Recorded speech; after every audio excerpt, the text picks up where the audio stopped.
Hello प्यारे बच्चों। Current electricity पढ़ रहे हैं हम लोग और करंट इलेक्ट्रिसिटी में हमने जो लास्ट लेक्चर में सीखा वो था रेजिस्टेंस के बारे में। ठीक है, वीआई कैरेक्टरिस्टिक्स के बारे में, है ना, वोल्टेज और करंट के बीच ग्राफ के बारे में था। ओके बच्चों, चलिए उसी चीज़ को आगे बढ़ाते हैं।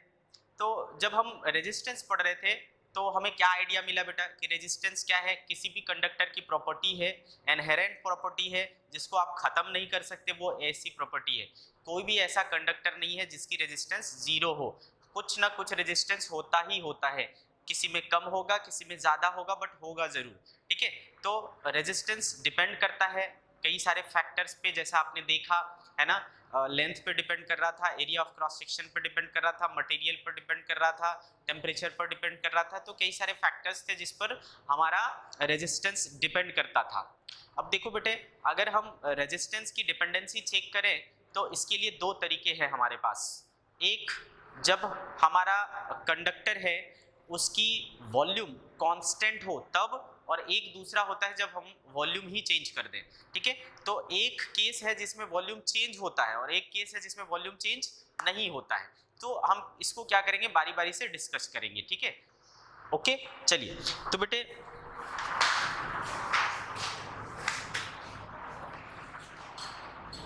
बात कर रहे हैं हम लोग इफेक्ट ऑन रेजिस्टेंस का। इसमें इफेक्ट ऑन रेजिस्टेंस में मैंने जैसा बोला आपको कि दो केस पढ़ेंगे। ठीक है, एक केस में हम ये मान के चलेंगे कि हमारा जो मटेरियल है, हमारा जो कंडक्टर है, उसका हम वॉल्यूम चेंज कर रहे हैं। ठीक है, तो इसमें हम क्या कर रहे हैं, वॉल्यूम कांस्टेंट नहीं रहेगा। ठीक है, केस वन। एंड दूसरा जो है उसमें हमारा क्या होगा, केस टू, वॉल्यूम जो है वो कांस्टेंट रहेगा। Volume is constant. क्या मतलब हुआ वॉल्यूम कांस्टेंट होने का और वॉल्यूम कांस्टेंट नहीं होने का?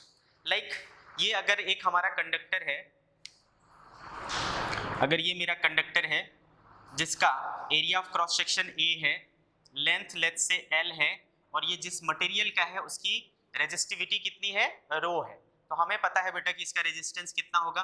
क्या है फॉर्मूला रेजिस्टेंस का, रो इंटू एल अपॉन ए, है कि नहीं? तो ये हमारा रेजिस्टेंस है। अब अगर बेटे हमने क्या किया, इतनी ही लंबी वायर और जोड़ दी, है ना बेटे, इतनी ही लंबी वायर और जोड़ दी, है ना, हमारा एरिया लेंथ जो है क्या हो गया, अब देखो डबल हो गया, ट्वाइस ऑफ एल हो गया, है ना बेटा। एरिया ऑफ क्रॉस सेक्शन उतना ही है बट हमारा लेंथ क्या हो गया, डबल हो गया। तो बेटे हमने इतना पूरा मटेरियल ऐड कर दिया ना, है ना। पहले हमारे पास सिर्फ इतनी वॉल्यूम थी, है ना, अब हमारे पास मटेरियल की इतनी वॉल्यूम क्या हो गई, एक्स्ट्रा हो गई, मतलब वॉल्यूम हमारा क्या हो गया, बढ़ गया।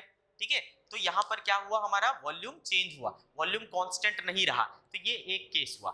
जब इस सिचुएशन में आप देखोगे तो क्या देख पा रहे हो कि मटेरियल तो हमारा सेम ही था, रो सेम ही रहा, एरिया ऑफ क्रॉस सेक्शन तो सेम ही था, सेम रहा। क्या बदल गया, लेंथ बदल गया, सिर्फ लेंथ बदला ना। तो बेटे यहाँ पर आर का एल पे डिपेंडेंसी कैसा हो रहा है, only directly proportional to L. तो चूंकि आपने इसको डबल कर दिया तो रेजिस्टेंस क्या हो गया बेटा, डबल हो गया, है ना। तो यहाँ पर ये क्या हो जा रहा है, 2 टाइम्स हो जा रहा है। तो आप अभी क्या देख पा रहे हो बेटा, रेजिस्टेंस और लेंथ के बीच में कैसा रिलेशन है, डायरेक्टली प्रोपोर्शनल रिलेशन है।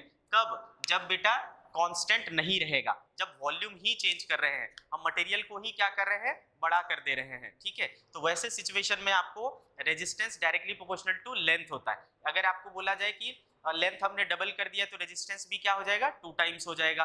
अगर हमने लेंथ को ट्रिपल कर दिया, 3 टाइम्स कर दिया, तो हमारा रेजिस्टेंस भी क्या हो जाएगा, 3 टाइम्स हो जाएगा। सिंपल सी बात है।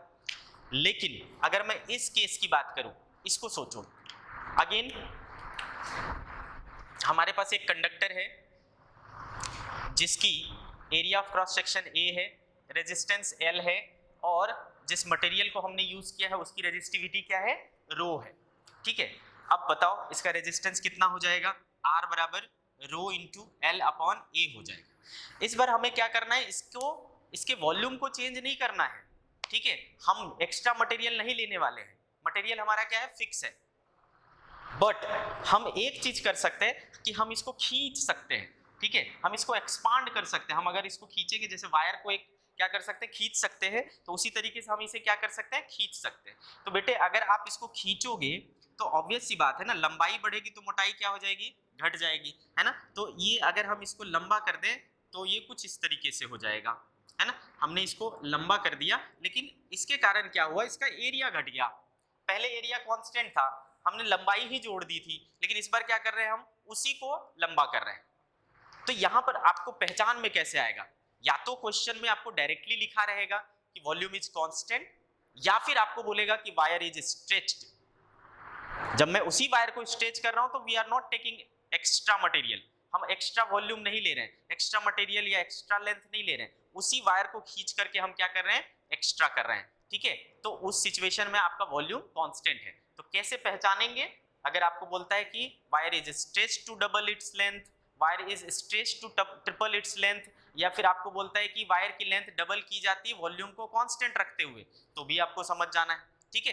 तो यहाँ पर क्या होगा, यहाँ पर तो हमें दिखा कि अगर, है ना, हमने वॉल्यूम को कांस्टेंट नहीं रखा, मटेरियल ही डायरेक्टली ऐड कर दिया, देन तो क्या हो जा रहा है, हमारा डायरेक्टली प्रोपोर्शनल ही रह रहा है। लेकिन यहाँ पर क्या होगा, तो बेटे अब हमने क्या कर लिया, लेंथ को डबल कर लिया, लेंथ को हमने अब डबल कर लिया, तो एरिया हमारा क्या हो गया, बदल गया, लेकिन कितना बदला वो हमें पता नहीं। तो मान लिया हमने ए डैश है, तो बेटे स्टार्टिंग में वॉल्यूम कितना था, तो हमें पता है अच्छे से वॉल्यूम कैसे निकलता है, area of cross section into length. तो क्या हो जाएगा बेटा, ए इंटू एल हो जाएगा।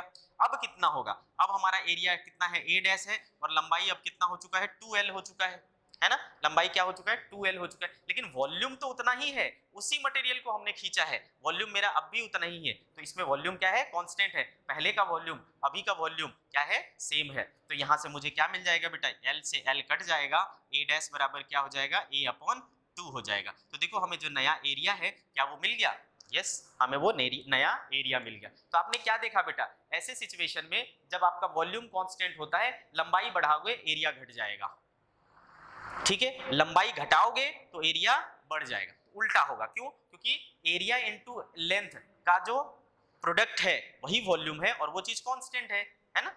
वॉल्यूम यानी a into L is constant ना, तो इनके बीच में क्या रिलेशन होगा, a is inversely proportional to length. इसको जितना मल्टीप्लाई करोगे ये उतना डिवाइड हो जाएगा, इसको डबल कर देंगे ये हाफ हो जाएगा, इसको हाफ कर देंगे ये डबल हो जाएगा, इसको ट्रिपल कर देंगे 1/3 हो जाएगा, इसको 1/3 कर देंगे ट्रिपल हो जाएगा, ठीक है। तो इसमें क्या होता था, एक का इफेक्ट दूसरे पे नहीं होता था, लेकिन यहाँ पर क्या होगा, एक का इफेक्ट दूसरे पे भी होगा। लेंथ चेंज करोगे तो एरिया भी चेंज होगा, एरिया चेंज करोगे तो लेंथ भी चेंज होगा। यहाँ पर एरिया चेंज करेंगे तो ओनली एरिया चेंज होगा, लेंथ चेंज करेंगे तो ओनली लेंथ चेंज होगा, ठीक है ना। आ रही बात समझ में, तो चलिए ये हमें समझ में आ गया बेटा। तो अब नया एरिया क्या, नया रेजिस्टेंस क्या हो जाएगा, है ना, अब नया रेजिस्टेंस क्या हो जाएगा, ठीक है। तो चूंकि आर डैश मान लो बोल देता हूं मैं, नया रेजिस्टेंस आर डैश, तो क्या रो में कोई चेंज आया, नहीं, रो तो मटेरियल पे डिपेंड करता है, जब तक मटेरियल नहीं चेंज करूंगा रो चेंज नहीं होगा, तो रो वही है। लेंथ है ना, length L upon area A, ठीक है। अगर बेटे मैंने ऊपर नीचे क्या किया, ऊपर नीचे L से मल्टीप्लाई डिवाइड कर दिया, चलेगा, L से मल्टीप्लाई और डिवाइड कर दिया, कुछ दिक्कत है नहीं है, ठीक है। तो बेटे ये क्या हो जाएगा, रो, ये क्या हो गया L स्क्वायर, और ये A इंटू एल क्या चीज होता है, वॉल्यूम, और वॉल्यूम हमने क्या लिया, कांस्टेंट, मटेरियल सेम है ये भी कांस्टेंट हुआ। तो R और इस पे क्या रिलेशन हो रहा है, R और लेंथ पर क्या असर हो रहा है। तो अब देखो resistance is directly proportional to square of length, नहीं समझा, जब वॉल्यूम कांस्टेंट नहीं था तब resistance directly proportional to length होता था, लेकिन जब वॉल्यूम कांस्टेंट होता है देन रेजिस्टेंस क्या होता है, स्क्वायर ऑफ लेंथ होता है, directly proportional to square of length होता है।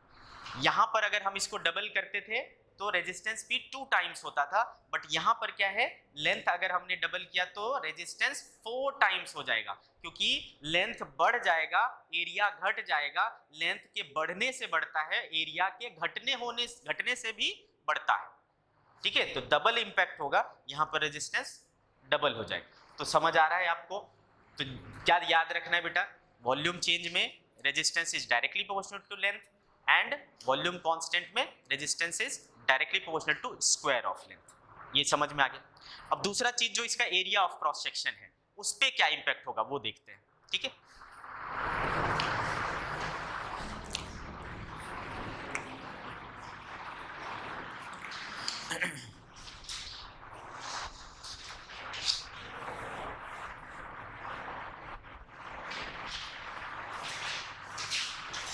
हमने लेंथ का इंपैक्ट देख लिया, एरिया ऑफ क्रॉस सेक्शन का इंपैक्ट देखते हैं। अगेन इसमें अगर मान लो, क्योंकि हम क्या कर रहे हैं, ये वायर का क्रॉस सेक्शनल एरिया कितना था, ए था। अब इसके जगह पर हम क्या करें,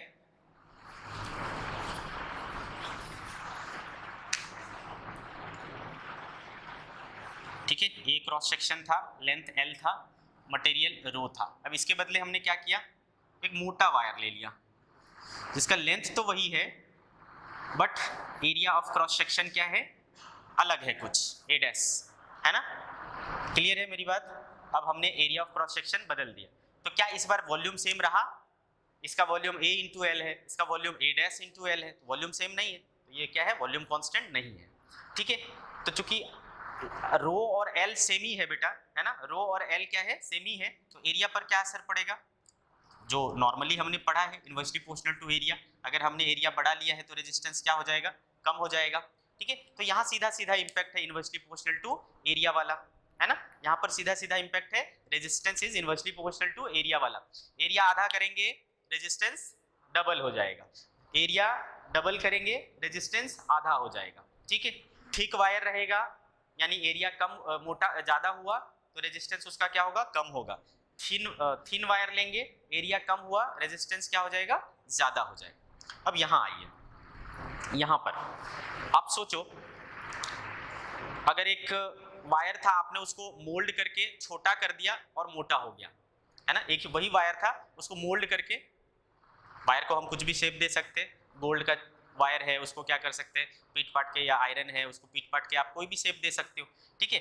तो बेटे अगर इसमें हमने क्या किया, एरिया को चेंज कर दिया, ठीक है। तो चूंकि आपने पढ़ा कि R बराबर क्या होता है, रो इंटू एल अपॉन ए होता है।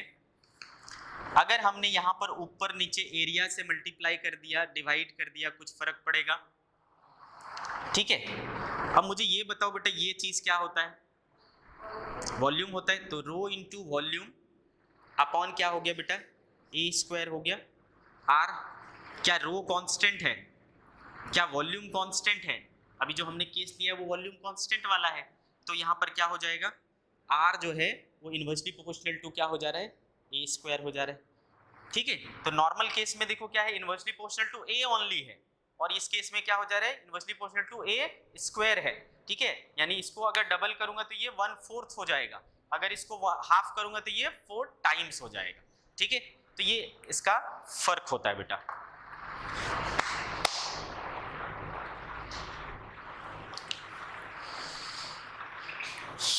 ओके,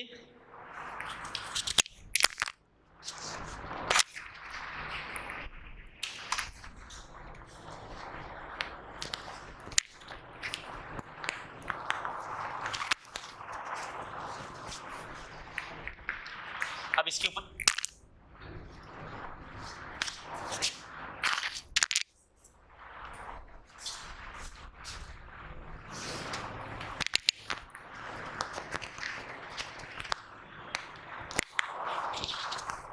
इसके ऊपर क्वेश्चंस कैसे होंगे,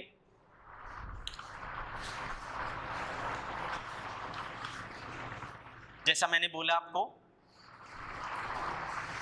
example, if a wire of resistance R is stretched to double its length,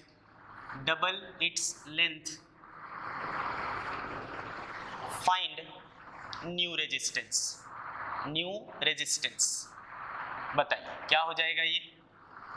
तो बेटे जैसा मैंने बोला आपको, जैसे ही आपको बोलता है कि स्ट्रेच किया गया है ना, स्ट्रेच किया गया है, या फिर डायरेक्टली लिखा रहेगा कि वॉल्यूम कांस्टेंट है, ठीक है, तो ऐसे सिचुएशन में हमें समझ जाना है ना। यहाँ पर क्या दिया है, इनडायरेक्टली दिया है, डायरेक्टली दिया रहेगा तो सीधा बोल देगा कि वॉल्यूम कांस्टेंट है, यहाँ इनडायरेक्टली दिया है कि स्ट्रेच किया गया, तो सेम वायर को स्ट्रेच करके हमने डबल बनाया, तो वॉल्यूम हमारा कांस्टेंट हुआ। वॉल्यूम जैसे ही कांस्टेंट हुआ, हमको पता है R directly proportional to L square होता है और R inversely proportional to L square होता है। क्योंकि अभी आर और एल की बात हो रही है तो हम ये यूज करेंगे, ठीक है, आर और एल के बीच। तो एल को आपने कितना किया बेटा, डबल किया, तो ये क्या हो जाएगा, 4 टाइम्स हो जाएगा। So new resistance is 4 times of old resistance. तो बहुत आसानी से हम इसको कर सकते हैं, ठीक है, ओके बेटा।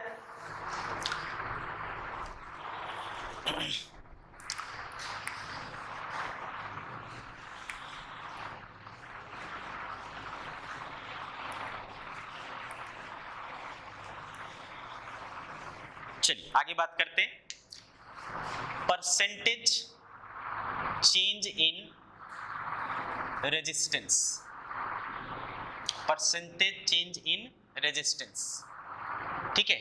कौन से केस में बात कर रहा हूं, वॉल्यूम कांस्टेंट वाले केस में, वॉल्यूम कांस्टेंट वाले केस में, ठीक है। इसमें तो कुछ टेंशन ही नहीं था, है ना, जितना परसेंट एल बढ़ेगा उतना परसेंट आर बढ़ेगा, जितना परसेंट एल एरिया घटेगा उतना परसेंट क्या बोलते हैं रेजिस्टेंस बढ़ जाएगा। इसमें तो सीधा सीधा रिलेशन है, कुछ टेंशन ही नहीं है। यहाँ पर क्या होगा, परसेंटेज चेंज इन रेजिस्टेंस में, इसमें दो तरह की चीजें हो सकती है। एक होगा अगर स्मॉल चेंज है, और एक होगा जिसमें लार्ज चेंज है।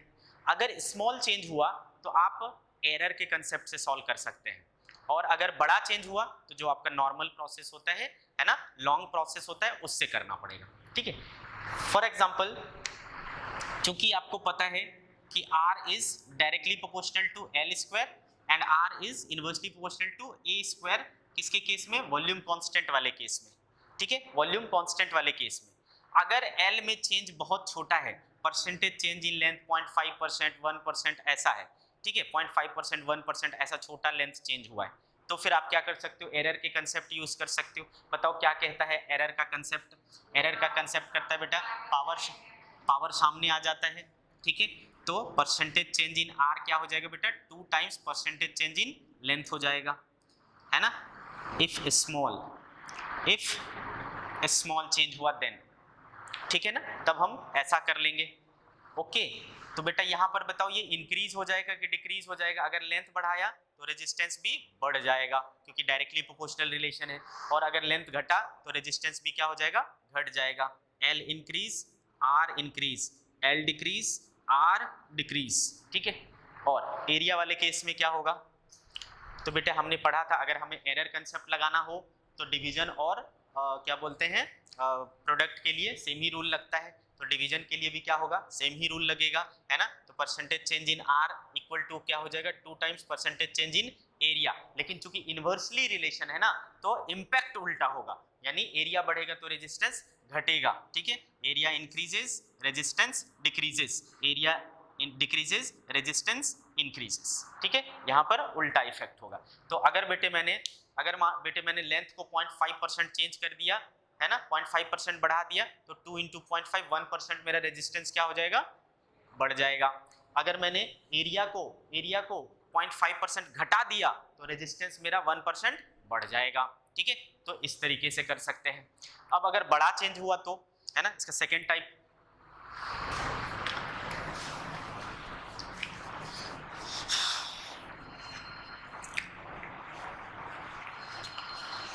सेकेंड इसका जैसे कि बोलता है बेटा कि हमने लेंथ को डबल कर दिया, है ना, एग्जांपल के थ्रू समझते हैं। If stretched to double its length, तो आपने क्या देखा बेटा, ओरिजिनल अगर आर था तो इंक्रीज होकर के कितना हो गया, एल स्क्वायर, तो क्या हो जाएगा बेटा, इसको 2 टाइम्स किया तो ये 4 टाइम्स हो जाएगा, तो अब कितना हो गया मेरा, 4r हो गया, है ना। ये r था, अब ये 4r हो गया, कितना इंक्रीज हुआ, ऑब्वियसली 300% इंक्रीज हुआ, है ना, ऑब्वियसली कितना हुआ, 300% हुआ। तो यहाँ पर हमने क्या किया, नॉर्मल मेथड लगाया, है ना, पहले r था अब 4r हो गया, 3r बढ़ गया, 3r/r × 100, तो ये नॉर्मल मेथड यहाँ लगाना पड़ेगा, 3r अपॉन r इंटू 100, कितना बढ़ा भैया 300% बढ़ा। तो यहाँ पर आप एरर वाला कंसेप्ट नहीं लगाएंगे। तो ये चीज़ ध्यान रखें कि एरर वाला कंसेप्ट कब लगाएंगे, जब छोटा चेंज होगा 1%, 0.5% ऐसा, ठीक है, 4-5% तक लगा सकते हैं, लेकिन ज़्यादा बड़ा चेंज हुआ, 100% चेंज हो जा रहा है, 50% चेंज हो जा रहा है, तब हम एरर वाला कंसेप्ट नहीं लगाएंगे, अपना नॉर्मल मेथड लगाएंगे, ठीक है।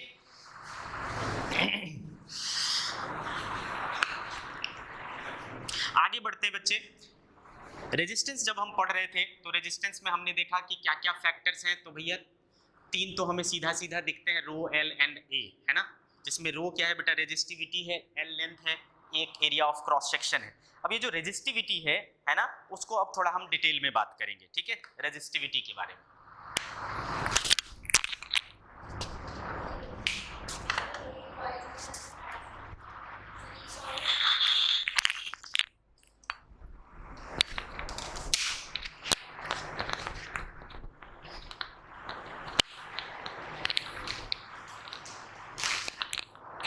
ठीक है, रेजिस्टिविटी, रेजिस्टिविटी क्या चीज होता है, रेजिस्टिविटी समझते हैं। तो चूंकि आपके पास फॉर्मूला क्या था बेटा, R equals to rho L by A था, है ना, R equals to rho L by A था। अगर मान लो बेटा हमने एक कंडक्टर लिया, ठीक है, हमने एक कंडक्टर लिया जिसका एरिया ऑफ क्रॉस सेक्शन हमने 1 मीटर स्क्वायर ले लिया, यानी यूनिटी ले लिया, और इसकी लेंथ भी हमने मान लो क्या ले लिया, 1 मीटर ले लिया, यानी यूनिटी ले लिया। अब R बराबर क्या हो जाएगा, रो, ये 1 हो गया, ये 1 हो गया, तो देखो R किसके बराबर आया, रो के बराबर आया। क्या हम ऐसा कह सकते हैं इसको कि रेजिस्टिविटी जो है ना उस रेजिस्टेंस के बराबर है, ठीक है, रेजिस्टिविटी उस रेजिस्टेंस के बराबर है जो एक, अगर हम कंडक्टर बनाते हैं किसी पर्टिकुलर मटेरियल का, जैसे मुझे कॉपर की रेजिस्टिविटी पता करनी है, तो मैं कॉपर का क्या करूंगा, एक कंडक्टर बना लूंगा, ऐसा कंडक्टर बनाऊंगा जिसका एरिया ऑफ क्रॉस सेक्शन 1 है और लेंथ भी क्या है, 1 है। ऐसे कंडक्टर का, ऐसे वायर का जो भी रेजिस्टेंस होगा ना, वही उस मटेरियल की रेजिस्टिविटी होगा। आगे बात समझ में। तो what is resistivity, we can define it as it is equal to the resistance of a conductor having unit cross sectional area and unit length made up of given material.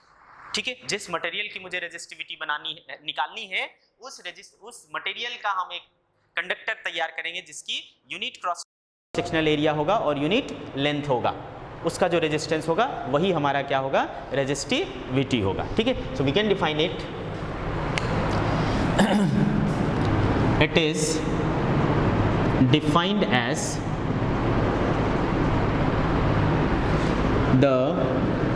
the resistance of a conductor made up of given material having unit cross sectional area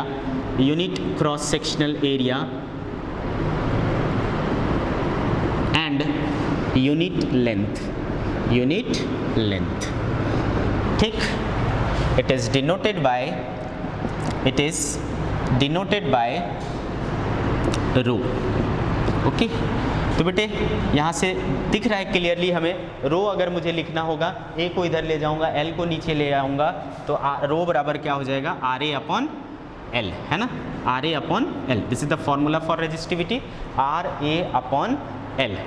लेकिन यहाँ अगर मैं किसी से पूछूं आप में से कि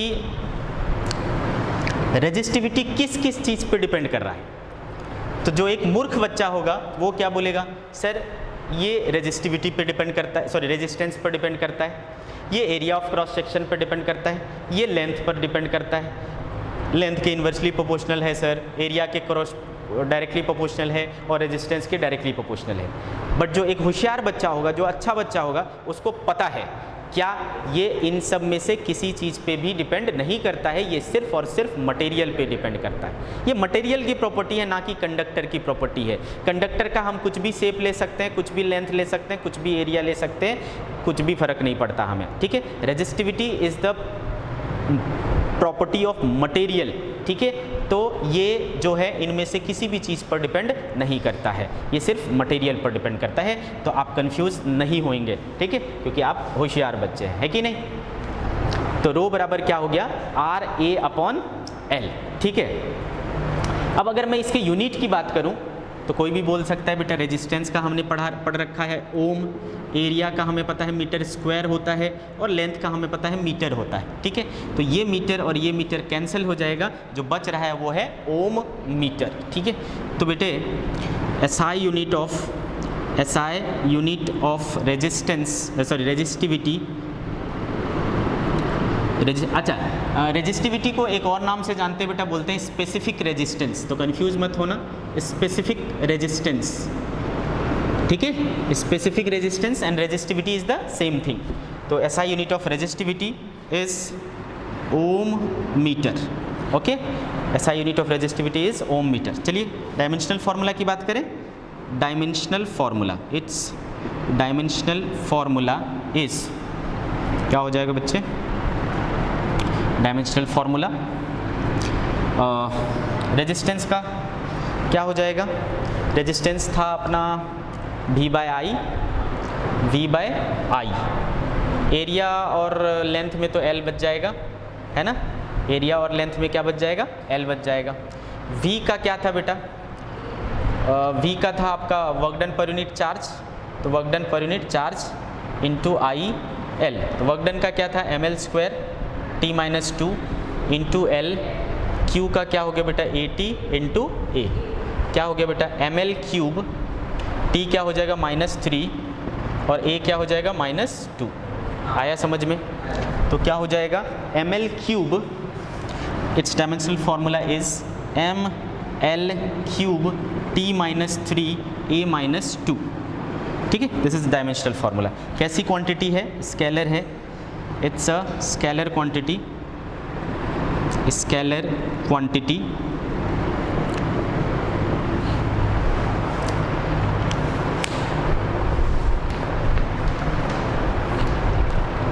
अगर आपसे पूछे कि रेजिस्टिविटी किन किन चीज़ों पे डिपेंड करता है, आपने बताया सर ना तो R पे करता है, ना तो A पे करता है, ना तो L पे करता है, तो करता किस पे है, दो चीज़ों पे करता है, ठीक है, टेम्परेचर एंड मटेरियल, ठीक है। फैक्टर्स अफेक्टिंग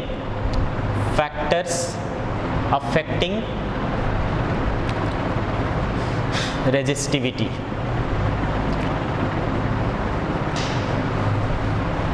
ठीक है, फैक्टर्स अफेक्टिंग रेजिस्टिविटी।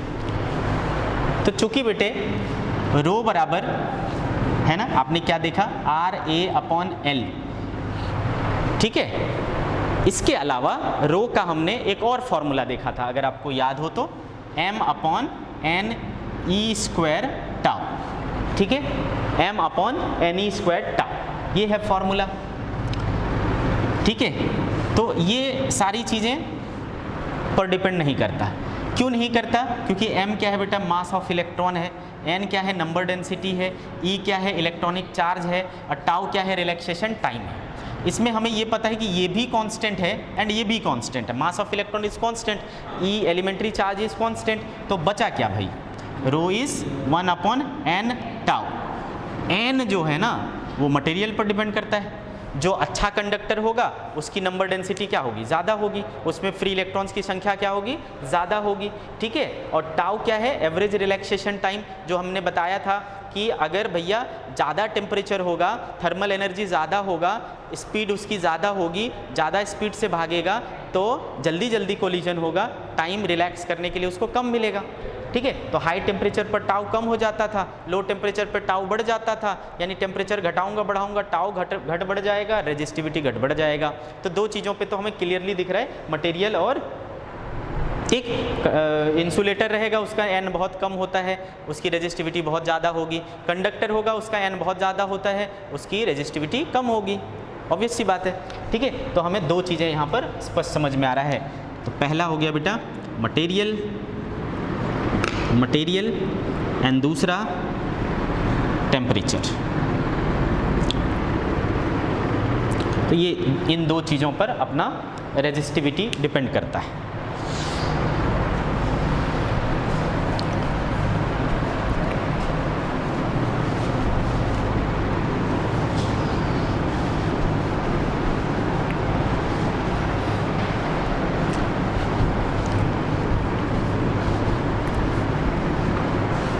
ओके, अब देखो बेटे, ये जो आपका फॉर्मूला है R equals to rho into L upon A, ठीक है। इसके ऊपर आपको कई सारे प्रॉब्लम्स मिल जाएंगे सॉल्व करने के लिए, ठीक है। चलिए, जैसे कि एक आध एग्जांपल ले लेते हैं।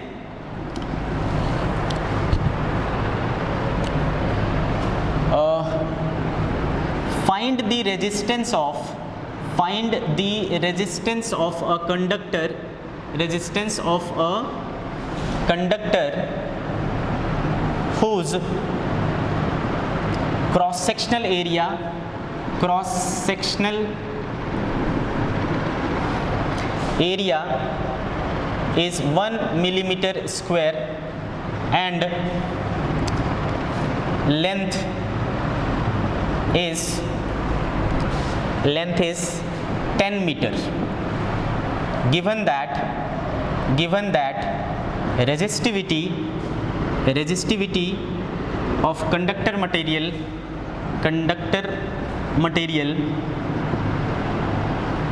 is 2 into 10 raised to minus 8 ohm meter, 2 into 10 raised to minus 8 ohm meter। चलिए पता करते हैं इसको। तो बेटे बहुत सिंपल है इसको, है ना, सिंपल फार्मूला बेस्ड है। तो आपको क्या क्या गिवन है, R निकालना है, क्रॉस सेक्शनल एरिया गिवन है 1 मिलीमीटर स्क्वायर, कन्वर्ट कर लीजिए बेटा, क्या हो जाएगा 10 raise to minus 6 metre square. Length आपको गिवन है 10 मीटर एंड रो गिवन है आपके पास 2 into 10 raise to minus 8 ohm metre, ठीक है, ओम मीटर, सिंपल। तो R इक्वल टू हो गया rho L upon A, rho हो गया बेटा 2 into 10 raise to minus 8, L हो गया 10 और एरिया हो गया 10 रेज़ टू माइनस 6, ठीक है। तो माइनस 6 से ये क्या बच जाएगा बेटा, माइनस 6 और ये 7 है ना, कट जाएगा, माइनस 1 रह जाएगा, है ना। तो क्या बचा बेटा 2 into 10 raise to minus 1, that is 0.2 ohm, है ना, 0.2 ओम। तो ऐसे आसानी से हम इसको कर सकते हैं। अब इसी में क्या बोलते हैं, कभी आपको रेजिस्टेंस दे देगा, एरिया दे देगा, लेंथ दे देगा, रेजिस्टिविटी निकालने बोल देगा, है ना। कभी आपको रेजिस्टेंस, रेजिस्टिविटी, एरिया दे देगा, लेंथ निकालने बोल देगा। तो सब में अपने को क्या करना है, वही सेम फार्मूला यूज़ करना है, R बराबर रो इंटू एल इंटू R बराबर रो इंटू एल अपॉन ए। क्लियर। अब देखो बच्चे, जैसा हमने बोला कि भैया रेजिस्टेंस हो, चूँकि रेजिस्टेंस रेजिस्टिविटी पर डिपेंड करता है और रेजिस्टिविटी टेम्परेचर पर डिपेंड करता है। इसका मतलब अल्टीमेटली हमारा रेजिस्टेंस भी क्या होगा, टेम्परेचर पर डिपेंड करेगा। रेजिस्टिविटी भी किस पर डिपेंड करेगा, टेम्परेचर पर डिपेंड करेगा। लेकिन अभी तक हमने ये नहीं बताया कैसे डिपेंड करेगा, है ना, कैसे डिपेंड करेगा ये चीज़ हमने नहीं बताया। चलिए वो सीखते हैं। Temperature dependency of, give the next heading, temperature dependency of resistance, temperature dependency of resistance।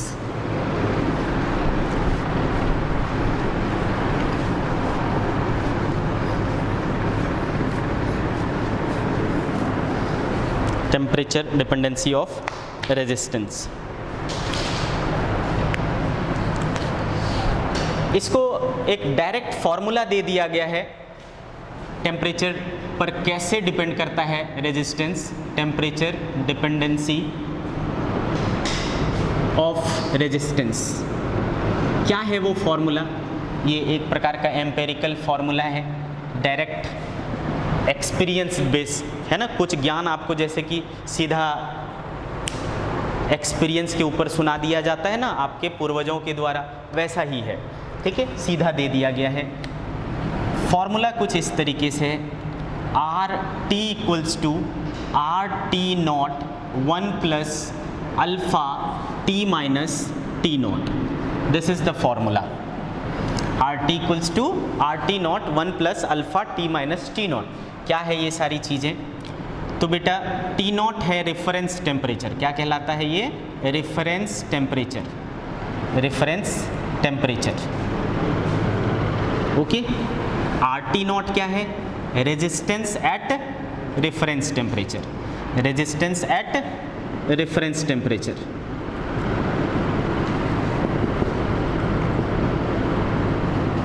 ठीक है, एंड देन टी क्या है बेटा?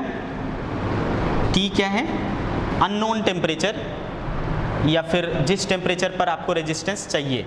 ठीक है, temperature at which, temperature at विच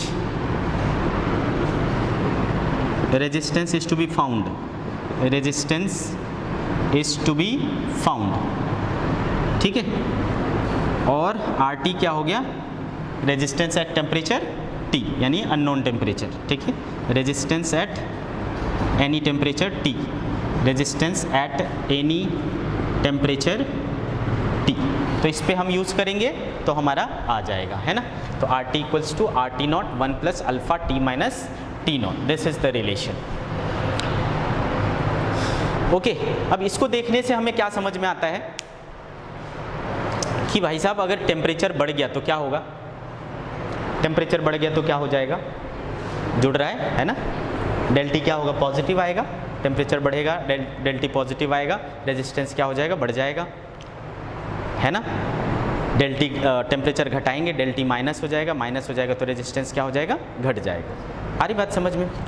अब इसमें ये जो अल्फ़ा चीज़ है, ये सारी चीज़ें तो आपने लिखा है सर, अल्फ़ा नहीं लिखा है ना। अल्फ़ा क्या चीज़ है? Temperature coefficient of resistance. इसको क्या कहते हैं? Temperature coefficient of resistance.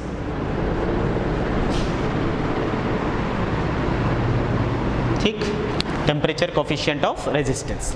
ये जो टेम्परेचर कोफिशिएंट ऑफ रेजिस्टेंस है वो डिपेंड करता है मटेरियल पर। Alpha depends on material. ठीक है, अल्फा जो है ना वो पॉजिटिव भी हो सकता है और नेगेटिव भी हो सकता है। अल्फा अगर पॉजिटिव हुआ, ठीक है, अल्फा अगर पॉजिटिव हुआ तो उसको कहेंगे कि पॉजिटिव टेम्परेचर कोफिशिएंट वाला मटेरियल है। अगर पॉजिटिव टेम्परेचर कोफिशिएंट वाला रेजिस्टेंस है तो टेम्परेचर बढ़ने पर रेजिस्टेंस बढ़ेगा, है ना।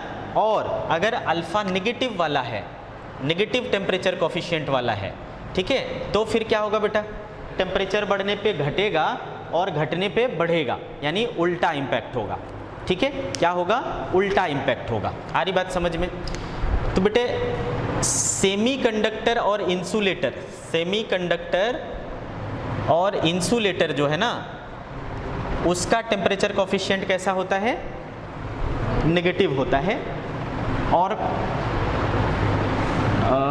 कंडक्टर का जो है वो उसका टेम्परेचर कोफिशिएंट क्या होता है? पॉजिटिव होता है। यानी इसका टेम्परेचर बढ़ने पर रेजिस्टेंस क्या हो जाएगा? बढ़ जाएगा। आ रही बात समझ में? टेम्परेचर बढ़ने पर रेजिस्टेंस बढ़ जाएगा। और सेमीकंडक्टर और इंसुलेटर के साथ क्या होता है? उल्टा होता है, टेम्परेचर बढ़ने पर उसका रेजिस्टेंस और घट जाता है। समझ आ रहा है आपको?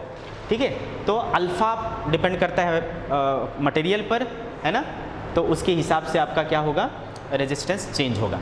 ठीक है, कंडक्टर के लिए क्या होता है? बढ़ता है, और इंसुलेटर सेमीकंडक्टर के लिए घटता है। ये बात समझ में आ गई आपको?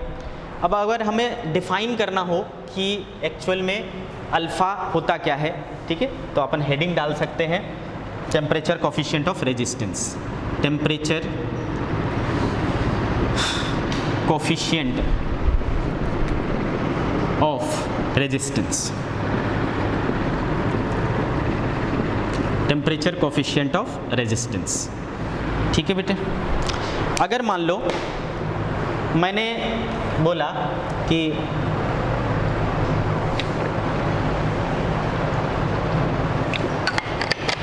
रेफरेंस टेम्परेचर 0 डिग्री ले लिया, ठीक है, let T not equal to 0 degree centigrade, okay, और इस पर जो रेजिस्टेंस होगा रेफरेंस टेम्परेचर पर उसको हमने क्या बोल लिया? R0 बोल लिया, चलेगा? ठीक है, और जो T है वो T ही लिया, और उस पर जो टेम्परेचर था वो RT लिया। कुछ दिक्कत है? अब ये इक्वेशन कैसा बन जाएगा? RT equals to R0 into 1 plus alpha T minus 0 हो जाएगा। तो बेटे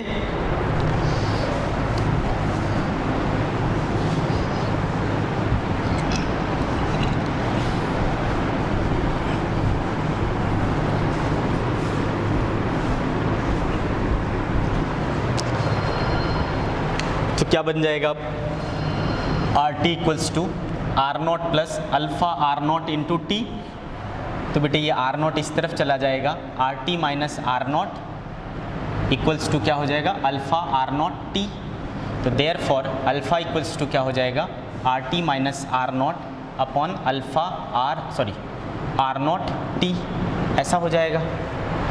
अब आपको पता है कि ये चीज़ क्या है? चेंज इन रेजिस्टेंस है, और ये क्या है? ओरिजिनल रेजिस्टेंस है। Change in resistance upon original resistance is fractional change in resistance, और ये क्या है? टेम्परेचर डिफरेंस है।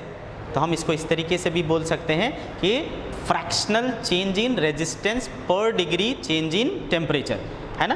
Fractional change in resistance per degree change in resistance क्या कहलाता है? अल्फा, यानी टेम्परेचर कोफिशिएंट ऑफ रेजिस्टेंस कहलाता है। ठीक है, तो इस तरीके से हम निकाल सकते हैं अल्फा को। तो it is defined as fractional change in resistance per degree change in temperature. Okay, अगर यूनिट की बात करूं क्या हो जाएगा? बताओ क्या हो जाएगा? ये भी ओम कैंसिल हो गया, पर डिग्री सेंटीग्रेड या पर केल्विन। तो इट्स SI यूनिट इज पर केल्विन हो जाएगा, पर केल्विन। आ रही बात समझ में? तो ये हो गया आपका alpha.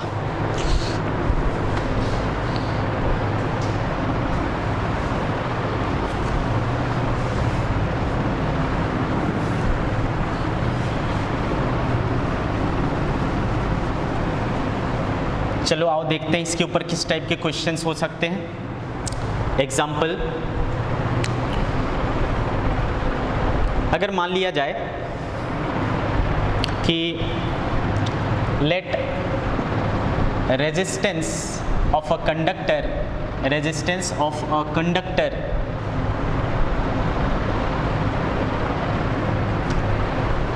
Eight temperature 20 degree centigrade is, ठीक है, let resistance of a conductor at temperature 20 degree centigrade is 4 ohm, ठीक है, is 4 ohm. Then find its resistance at 40 degree centigrade if its temperature coefficient is alpha equal to 0.0002 per kelvin. ऐसा, चलिए बताइए क्या हो जाएगा।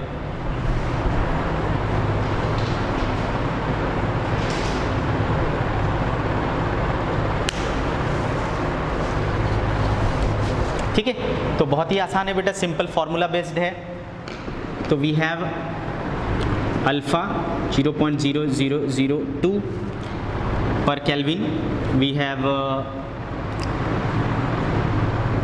टी नॉट कितना 20 degree centigrade, reference temperature हमें मिल चुका है 20 डिग्री सेंटीग्रेड, कितना है, कितने 4 ओम था, तो RT नॉट कितना हो गया आपके पास 4 ओम हो गया।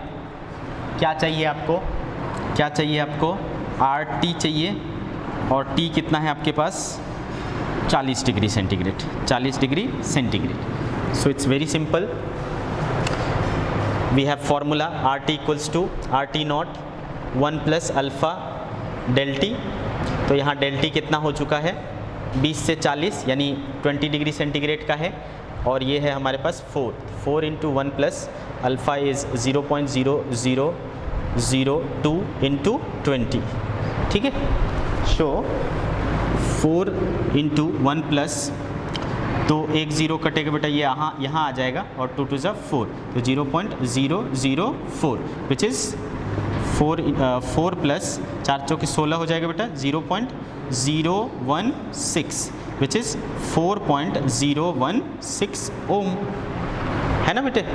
तो इस तरीके से आपके फार्मूला बेस्ड क्वेश्चंस होंगे जो आप आसानी से कर सकते हो, कुछ दिक्कत नहीं। ज़रूर प्रैक्टिस करना, आपके नोटबुक में ऐसे भी सवाल हैं काफ़ी। क्लियर है?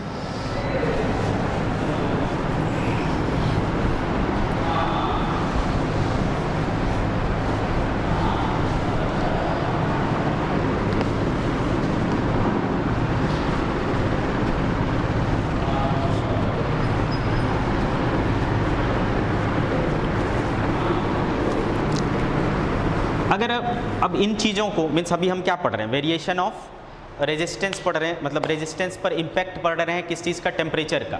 अगर हम इन चीज़ों को ग्राफ पर पढ़ना चाहें, ठीक है, ग्राफ बनाना चाहें कि क्या इम्पैक्ट हो रहा है रेजिस्टेंस पर टेम्परेचर का, यानी graph between resistance and temperature, तो क्या होगा, कैसा बनेगा, let's see. Graph between resistance and temperature, resistance and temperature, ठीक है।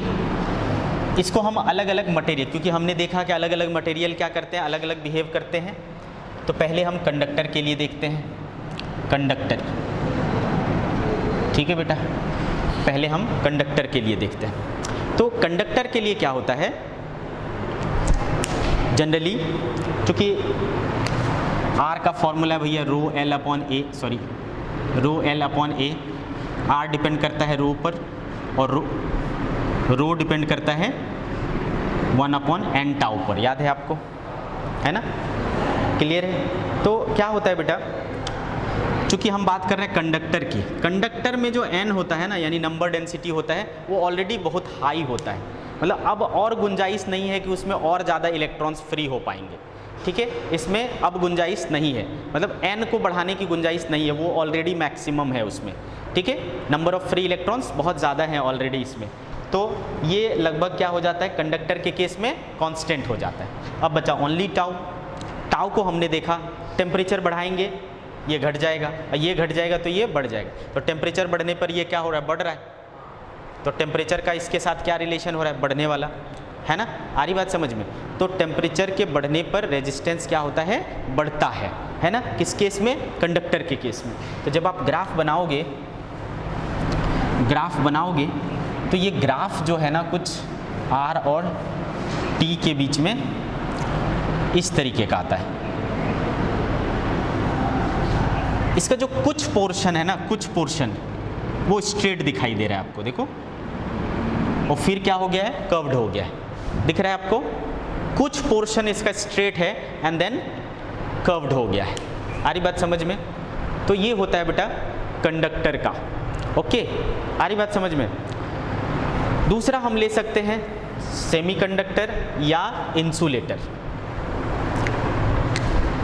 सेकंड, सेमीकंडक्टर और इंसुलेटर। पिछले बैच में डायरेक्ट क्वेश्चन था इस ग्राफ के ऊपर, ठीक है, कॉपर का ग्राफ पूछा था, कॉपर यानी क्या, कंडक्टर, है ना, कॉपर यानी क्या, कंडक्टर, ठीक है। तो इस तरीके का ग्राफ आपको वहाँ पर आंसर करना था, ठीक है। तो सेमीकंडक्टर और इंसुलेटर के बीच में के लिए, तो इसमें क्या होता है बेटा, अगेन चूँकि मैंने बोला आपको कि R रो पर डिपेंड करता है और रो जो है n और टाउ पर डिपेंड करता है, ठीक है, n और टाउ पर डिपेंड करता है। सेमीकंडक्टर या इंसुलेटर के केस में क्या होता है, जैसा मैंने बोला था कि सेमीकंडक्टर क्या चीज़ है जिसमें कि वो लो टेम्परेचर पे जो है ना इंसुलेटर की तरह बिहेव करता है और हाई टेम्परेचर पर वो कंडक्टर की तरह बिहेव करता है। उसका 50-50 बिहेवियर है, मतलब कभी under some condition behaves like insulator, under some condition behaves like conductor, ठीक है। इसलिए उसको सेमी मतलब हाफ हाफ है ना, कंडक्टर और इंसुलेटर दोनों की प्रॉपर्टी है उसके अंदर, ठीक है। तो जब लो टेम्परेचर होता है उसमें फ्री इलेक्ट्रॉन्स की संख्या ना के बराबर होती है, लेकिन जब टेम्परेचर बढ़ता है तो टेम्परेचर बढ़ने के साथ साथ क्या होते हैं, कुछ इलेक्ट्रॉन्स फ्री होते चले जाते हैं। इलेक्ट्रॉन्स फ्री हो जाते हैं तो नंबर ऑफ फ्री इलेक्ट्रॉन्स आ जाता है, तो n क्या हो रहा है यहाँ पे बढ़ रहा है, n क्या हो रहा है बढ़ रहा है। अब n बढ़ रहा है, साथ में ये n कैसे बढ़ा, टेम्परेचर के बढ़ने से बढ़ा, और टेम्परेचर के बढ़ने से टाउ क्या होता है घट जाता है। तो ये बढ़ रहा है, ये बढ़ रहा है और ये चीज़ क्या हो रहा है घट रहा है। आ रही बात समझ में? लेकिन ओवरऑल ये दोनों का जो प्रोडक्ट होता है, ठीक है, ये दोनों का जो प्रोडक्ट होता है वो बढ़ता है। ये चीज़ बढ़ेगा तो रेजिस्टेंस क्या हो जाएगा घट जाएगा। इंडिविजुअली देखेंगे तो n बढ़ रहा है, टाउ घट रहा है, लेकिन n जितना बढ़ता है उतना टाउ नहीं बढ़ता। इस वजह से ओवरऑल क्या होता है, ये चीज़ बढ़ता है और ये चीज़ घट जाता है, यानी इसका रेजिस्टेंस क्या होता है घटता है। तभी तो वो लो टेम्परेचर पर इंसुलेटर की तरह और हाई टेम्परेचर पर कंडक्टर की तरह बिहेव करता है। कंडक्टर कौन होगा जिसका रेजिस्टेंस कम होगा। सारी बात समझ में? तो इसका जो ये होगा वो कैसा बनेगा बेटा, घटने वाला बनेगा टेम्परेचर बढ़ने के साथ। तो समझ आ गया होगा आपको कि इसका कैसे बनेगा, है ना, R और T के साथ। तो ये कुछ इस तरीके का बनता है, घटने वाला है ना, टेम्परेचर बढ़ेगा इसका रेजिस्टेंस घटेगा, सेमीकंडक्टर या इंसुलेटर का।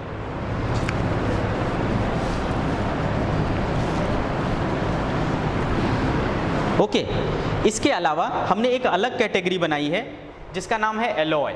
एलॉय आपने अक्सर सुना होगा, है ना, मेटलर्जी वगैरह में एलॉय आप सुनते हो। तो बेटे एलॉय क्या होता है, जब हम दो या दो से अधिक मटेरियल को क्या करते हैं मिला देते हैं, ठीक है। तो जब हम दो या दो से अधिक मटेरियल को मिला देते हैं और उससे हम क्या करते हैं एलॉय तैयार करते हैं, तो ऐसे कुछ एलॉय अवेलेबल हैं जिसको जिसके एग्जांपल्स हैं नाइक्रोम, आपने सुना होगा, ठीक है, नाइक्रोम वायर, ठीक है, तो नाइक्रोम है। फिर आपने कॉन्स्टेंटन सुना होगा, ठीक है, जिसके जनरली रजिस्टर्स वगैरह बनते हैं, कॉइल्स वगैरह बनते हैं, ठीक है। तो नाइक्रोम हो गया, कॉन्स्टेंटन हो गया, एक यूरेका करके होता है और एक मैंगनीन करके होता है, ठीक है। ये सब क्या है एलॉय है। सारी बात समझ में? ये सब क्या है एलॉय है। एलॉय को बनाया गया है इस पर्पस से कि इसका जो टेम्परेचर कोफिशिएंट है दैट इज अल्फ़ा वो ऑलमोस्ट ज़ीरो होता है। इससे क्या फ़ायदा होगा, अगर अल्फ़ा ज़ीरो हो जाए तो क्या होगा बताओ, फिर रेजिस्टेंस चेंज ही नहीं करेगा, उसका रेजिस्टेंस टेम्परेचर के साथ चेंज नहीं करेगा, है ना। तब टेम्परेचर चेंज नहीं करेगा मतलब हमें कांस्टेंट रेजिस्टेंस मिलेगा। टेम्परेचर कम रहेगा तो भी वही रेजिस्टेंस मिलेगा, टेम्परेचर बढ़ जाएगा तो भी वही रेजिस्टेंस हमें मिलेगा। तो इसमें वेरिएशन क्या होगा टेम्परेचर के साथ। तीसरा एलॉय, एलॉय एग्जाम्पल क्या हो गया नाइक्रोम, है ना, ये सब मिला करके बनाते हैं, जैसे निकेल, क्रोमियम, मैग्नीज, ऐसा मिला करके इसको बनाते हैं। उसी तरीके से नाइक्रोम के अलावा होते बेटा मैंगनीन, मैंगनीन, यूरेका, कॉन्स्टेंटन, ठीक है, इस तरीके की चीज़ें एलॉय। तो क्या बोला मैंने, इनकी जो अल्फ़ा है यानी टेम्परेचर कोफिशिएंट है वो क्या होता है ऑलमोस्ट ज़ीरो होता है, नेग्लिजिबल होता है। Temperature coefficient, temperature coefficient of these material is almost negligible, almost negligible, ठीक है। तो बेटे इस वजह से इसका अगर हम बनाएंगे R और T के बीच में तो क्या आएगा बेटा कांस्टेंट आएगा, है ना।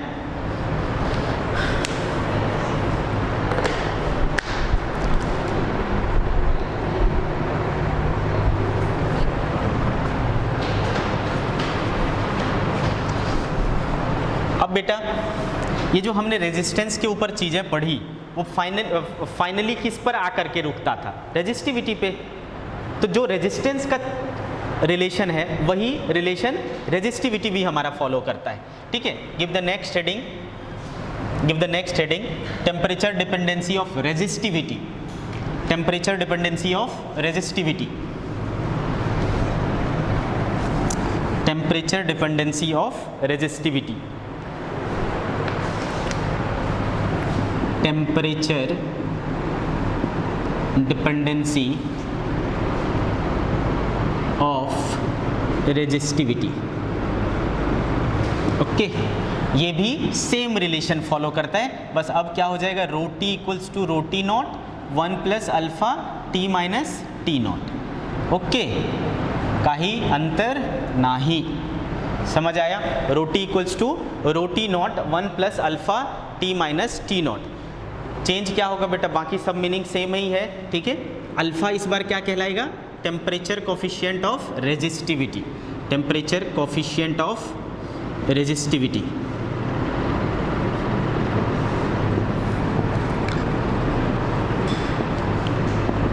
Temperature coefficient of resistivity. Clear है? अब बाकी सारी चीज़ें जो पढ़े वो सारा चीज़ क्या होगा, सेम ही होगा। तो जो जो चीज़ें बनाए हो सब में ऑब्लिक में क्या डाल दो, रो भी डाल दो। जितने हमने ग्राफ्स पढ़े है ना, सब में आर के साथ साथ क्या करो, ऑब्लिक में रो भी डाल दो, है ना। तो रेजिस्टिविटी का पूछेगा तो भी वही बनाना है, रेजिस्टेंस के लिए पूछेगा तो भी वही बनाना है। ठीक है, कोई अंतर नहीं है।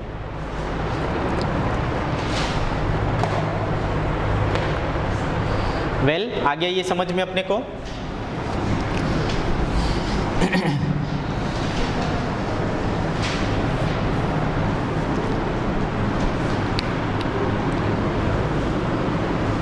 चलिए अब आगे बढ़ते हैं हम लोग और बात करते हैं। हमने ओम्स लॉ पढ़ा था। ओम्स लॉ में हमने क्या पढ़ा कि V इक्वल्स टू क्या होता है, I इंटू R होता है। यानी हम किसी कंडक्टर के क्रॉस जब हम वोल्टेज अप्लाई करेंगे तो उसमें क्या होगा, करंट फ्लो करेगा। ठीक है, अब एक सर्किट में क्या होता है बेटा, कई सारी चीज़ें हम लगा सकते हैं। एक हमको पावर सप्लाई चाहिए और उसके अलावा आप जो जो चाहें लगा सकते हैं। कनेक्टिंग वायर चाहिए, पावर सप्लाई चाहिए और आपको जो चीज़ें यूज़ करना है वो लगाना है। आप कोई भी कंपोनेंट अपने सर्किट में लगाते हैं बेटा, हर किसी के पास रेजिस्टेंस होता है। आप बल्ब यूज़ करें, आप फ़ैन यूज़ करें, आप टीवी यूज़ करें, कोई भी चीज़ है, इवन कंडक्टर है, कंडक्टर के पास भी क्या है, रेजिस्टेंस है। ठीक है, आ रही बात समझ में? तो जब भी आप एक सर्किट में करंट को फ्लो कराना चाहते हैं तो आप कैसे निकालोगे, वोल्टेज अपॉन रेजिस्टेंस लगाओगे। तो वो आपको रेजिस्टेंस कौन सा लेना है, उस पूरे सर्किट का रेजिस्टेंस लेना पड़ेगा। अब उस पूरे सर्किट के रेजिस्टेंस की बात कर रहे हो तो आपको सारे रेजिस्टेंस का क्या लेना पड़ेगा, कॉम्बिनेशन लेना पड़ेगा। तो हमें सीखना पड़ेगा कि हम रेजिस्टेंस को कैसे कंबाइन करें। ठीक, तो बात करने वाले हैं कॉम्बिनेशन ऑफ रेजिस्टेंस।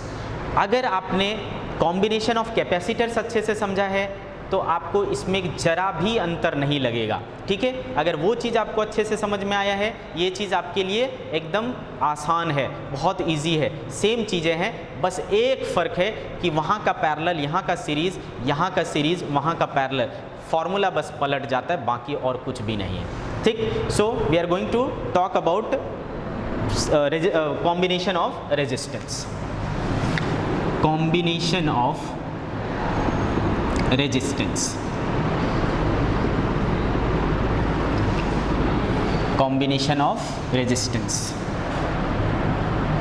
ओके, सीखते हैं बेटा। इसमें आपको पता है रेजिस्टेंस का कॉम्बिनेशन, जैसा हम कैपेसिटेंस के तीन प्रकार से कॉम्बिनेशन करते थे, सीरीज, पैरेलल एंड मिक्स्ड, वैसा ही यहाँ पर भी करेंगे, सीरीज, पैरेलल एंड मिक्स्ड।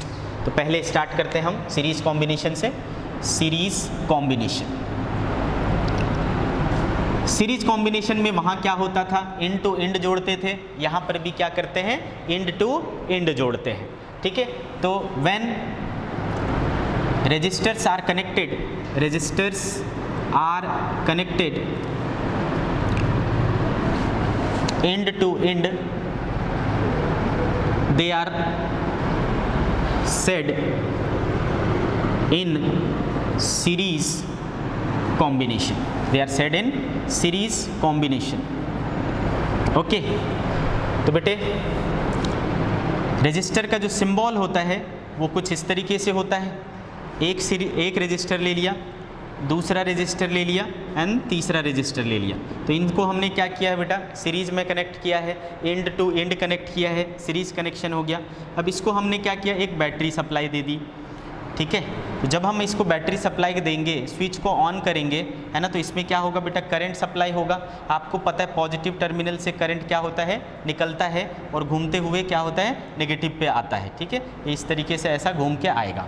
तो बेटा आप क्या देख पा रहे हो कि एक ही तो करंट निकल रहा है, वही करंट इसमें भी जाएगा, वही करंट इसमें भी जाएगा, और वही करंट इसमें भी जाएगा।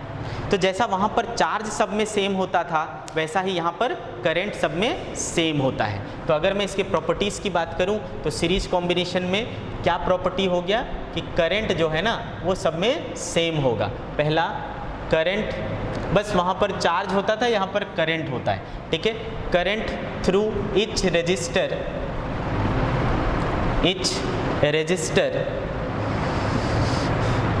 Is same as total charge, है ना बेटे, टोटल चार्ज।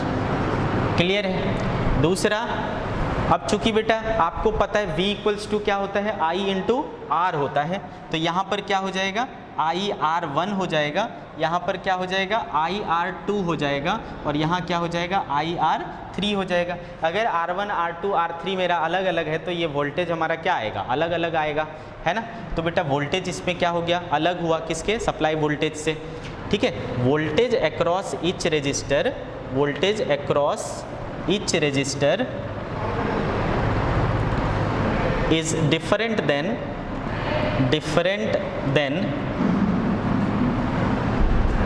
supply voltage, ठीक है।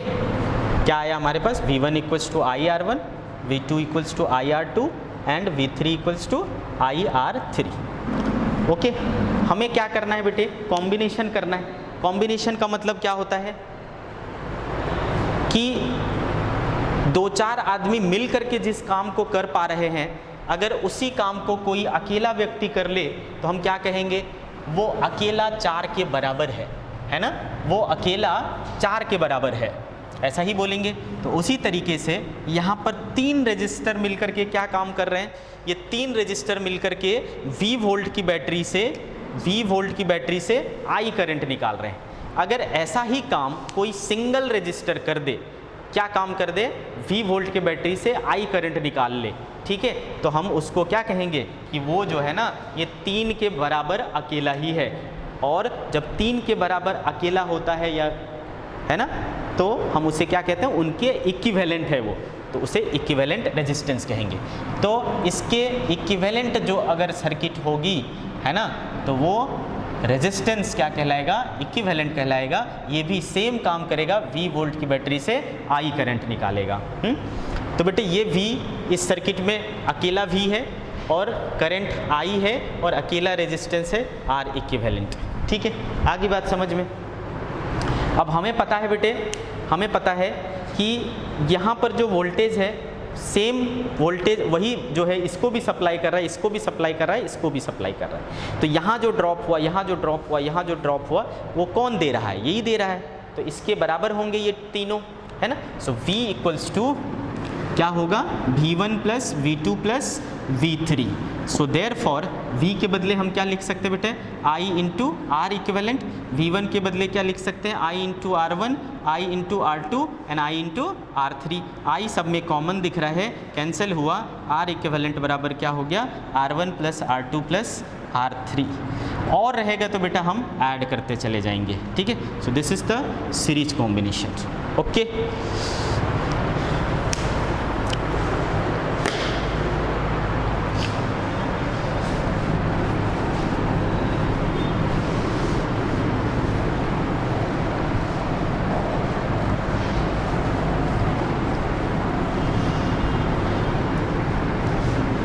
डन। तो बेटे अगर हमने एक रजिस्टर ले लिया 1 ओम का, एक रजिस्टर ले लिया 2 ओम का और एक रजिस्टर ले लिया 3 ओम का, ए और बी के बीच में लगा दिया, तो कितना हो जाएगा बेटा ए और बी के बीच में? हाँ 6 ओम हो गया। तो आपने क्या देखा बेटा, आपके पास छोटे छोटे 3 रेजिस्टर थे, आपने क्या कर लिया, एक बड़ा रेजिस्टर बना लिया। तो इससे क्या समझ में आया कि अगर हमें बड़ा रेजिस्टेंस चाहिए ना तो हम उन्हें कैसे कनेक्ट करें, सीरीज में कनेक्ट करें। ठीक है, तो याद रखें, note, to obtain a large value resistor from small value resistors they should be connected in series. तो जब आपके पास छोटे छोटे रेजिस्टर्स हो और आपको बड़ा रेजिस्टर्स की ज़रूरत हो तो आप उन्हें क्या करें, सीरीज में कनेक्ट करें। ठीक है, आगे बात समझ में।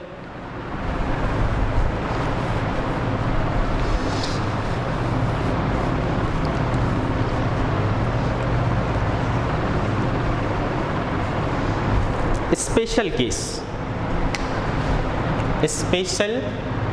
केस, अगर मान लो बेटे आपने कई सारे आइडेंटिकल रेजिस्टर्स जोड़ दिए, आर आर आर, ऐसे कितने जोड़ दिए बेटे, n नंबर्स जोड़ दिए, तो R इक्विवेलेंट क्या हो जाएगा, R plus R plus R plus R, कितने बार, n टाइम्स, तो क्या हो जाएगा, n टाइम्स R हो जाएगा, n टाइम्स R हो जाएगा।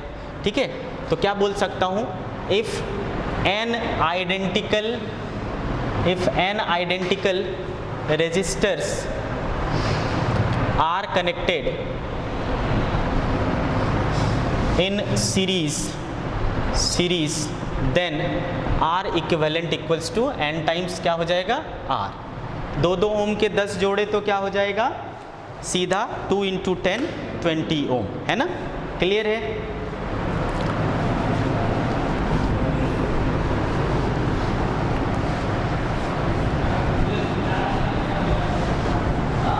चलिए दूसरे कॉम्बिनेशन की बात करते हैं, पैरेलल कॉम्बिनेशन। ठीक है, parallel combination, last topic, parallel combination. तो इसमें आपको पता है बेटा क्या करना होता है, सारे रेजिस्टर्स के एक एंड को एक साथ बैटरी के पॉजिटिव टर्मिनल से और सारे रेजिस्टर्स के दूसरे एंड को बैटरी के नेगेटिव टर्मिनल से, है ना, इस तरीके से जोड़ दिया जाता है। ओके, तो ये क्या हो गया हमारा बेटा, पैरेलल कॉम्बिनेशन हो गया। इसका रेजिस्टेंस R1 R2 R3 सबके एक साथ कनेक्ट कर दिया हमने पॉजिटिव से, दूसरे को सबको एक साथ कनेक्ट कर दिया नेगेटिव से, तो ये क्या हो गया, पैरेलल कॉम्बिनेशन हो गया। ठीक बेटे,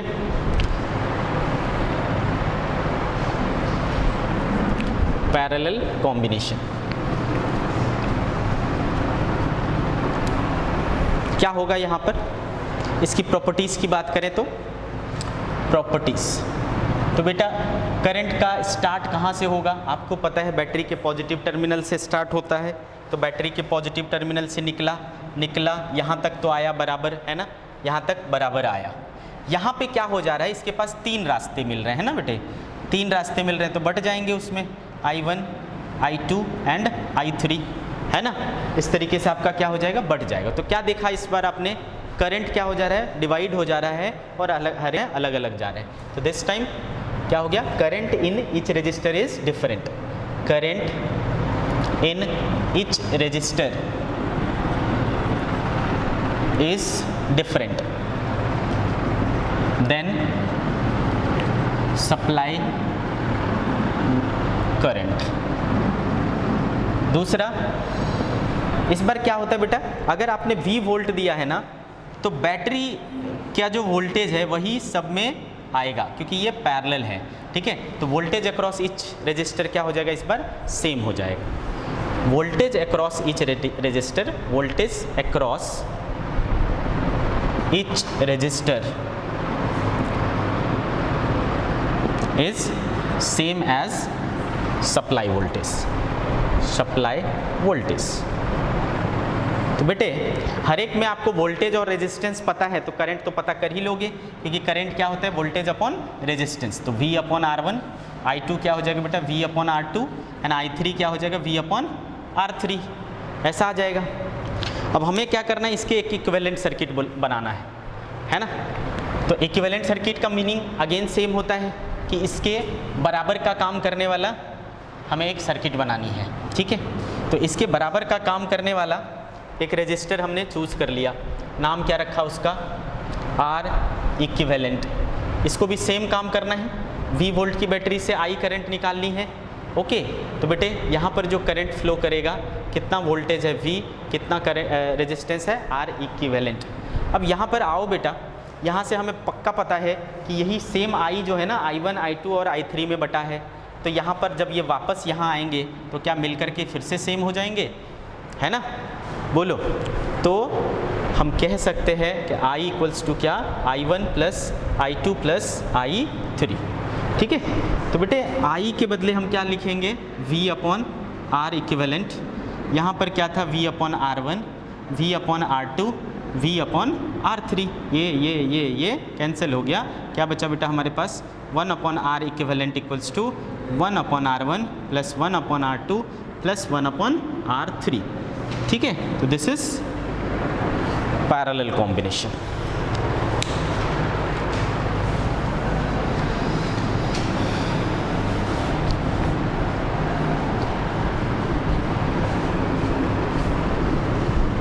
ओके अब देखो बेटे, अगर हमने 1 ओम या 2 ओम, 4 ओम और 6 ओम ऐसा पैरेलल में जोड़ लिया और इसका बोला कॉम्बिनेशन करो, क्या करोगे, 1 upon R equivalent equals to 1 upon 2 plus 1 upon 4 plus 1 upon 6 which is कितना, 12। तो 6 3 2 11/12, 1 अपॉन R इक्विवेलेंट। तो देयरफॉर R इक्विवेलेंट कितना हो गया बेटा, 12/11, है ना, जो कि लगभग क्या है बेटा, 1 ओम है, जो कि क्या है, लगभग 1 ओम है। आप एक चीज़ यहाँ पर गौर करो, इन तीनों में से जो सबसे छोटा था वो कितना था, 2 ओम था, उससे भी छोटा आया, ठीक है। तो क्या समझ में आया, जब हम पैरेलल कॉम्बिनेशन करते हैं तो उनमें से जो सबसे छोटा होता है ना, उससे भी छोटा आपका इफेक्टिव रेजिस्टेंस होगा, मतलब टोटल रेजिस्टेंस होगा। तो इससे क्या समझ में आया कि जब हमें छोटा वैल्यू रेजिस्टेंस चाहिए, हमारे पास बड़ा बड़ा वैल्यू का रेजिस्टेंस है और उससे मुझे क्या करना है, छोटा रेजिस्टर बनाना है, तो हम क्या करेंगे, उनको पैरेलल में कनेक्ट। छोटे से बड़ा करना हो सीरीज में जोड़िए, बड़े से छोटा करना है पैरेलल में जोड़िए, सिंपल, समझ में आ गया, ठीक है। इसके कुछ स्पेशल चीज़ें, स्पेशल केस,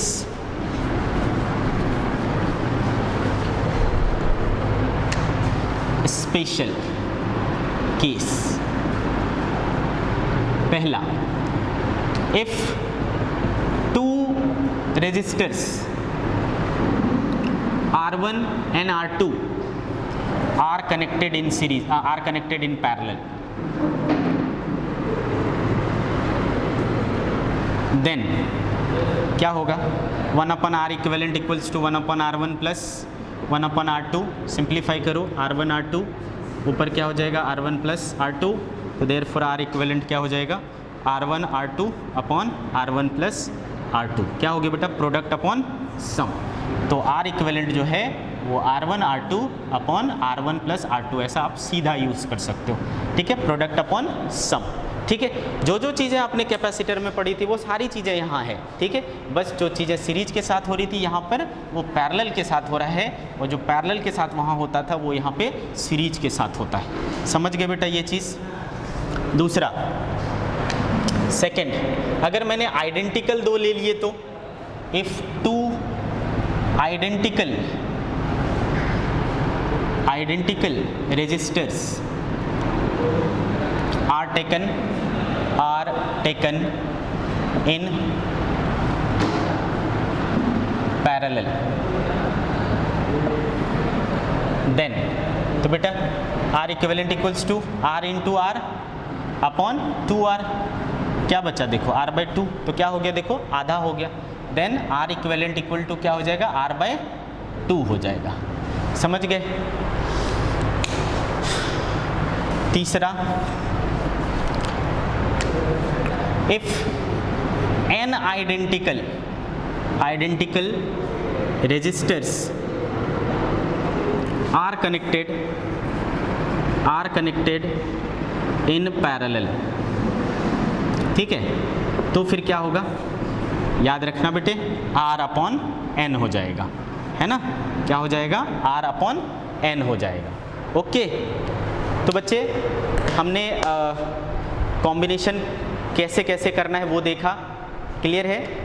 नेक्स्ट लेक्चर में कॉम्बिनेशंस के ऊपर हम लोग प्रैक्टिस करेंगे, आप खुद भी कर सकते हैं, जैसा आपने कैपेसिटर्स में डिफरेंट टाइप्स के किए थे वैसे आप सारे प्रॉब्लम्स को जस्ट कैपेसिटर को रेजिस्टर से बदल करके कर सकते हो, आप खुद से प्रैक्टिस कर सकते हो, ठीक है। तो आज की सभा यही समाप्त करते हैं, बाय बाय बच्चों।